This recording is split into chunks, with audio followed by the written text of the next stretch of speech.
Zimbabwe isn't a country you hear about often in the news. Bordered by Mozambique, Botswana, Zambia, and South Africa, Zimbabwe is a completely landlocked African country. Previously known as Southern Rhodesia, Zimbabwe covers just over 150,000 miles of land and is the 59th largest country in the world. It is home to Victoria Falls, one of the 7 wonders of the world, and it is a beautiful country full of wonderful food, people, culture, and history. Zimbabwe did not become a country independently until 1979, just 33 years ago. In 1965, Zimbabwe's government unilaterally declared independence. However, the UK didn't recognize their act.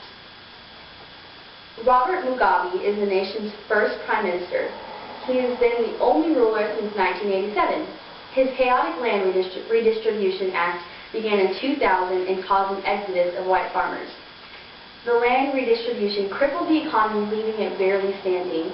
It also ushered widespread shortages around the country of basic commodities.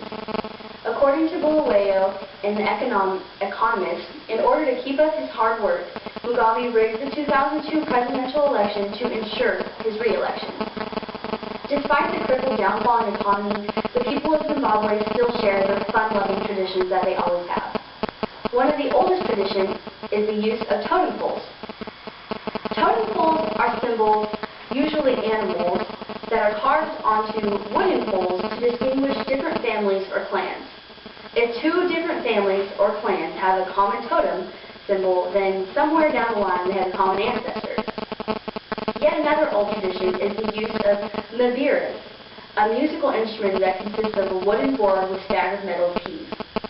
Mavira.org descriptively explains the different usages of the instrument.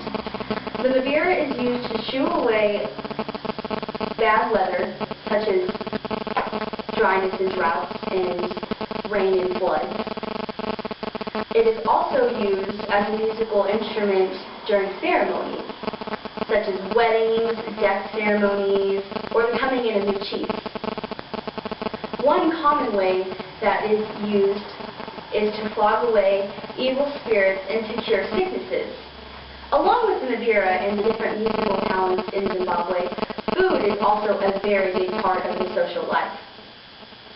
It is their liveliness and their expertise. Corn is consumed in large quantities regularly in Zimbabwe, most often with tomato, onion, and peanut sauce.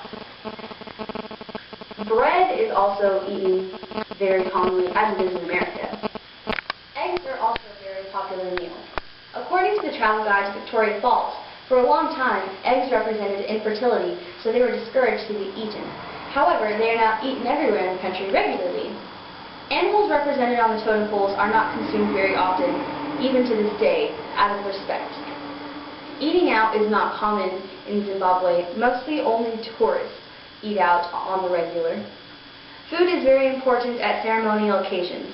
Roasted and stewed meat is the most common meal. Roasted groundnuts are served on incredibly special occasions. As you can see, Zimbabwe is a very interesting, fun-filled country that most people don't know about. It has many great traditions and they cherish the most foreign foods. It really humbles the Americans to see that something so small can mean so much. Although Zimbabwe isn't the most well-known African country, it is one of the most beautiful and exotic out there.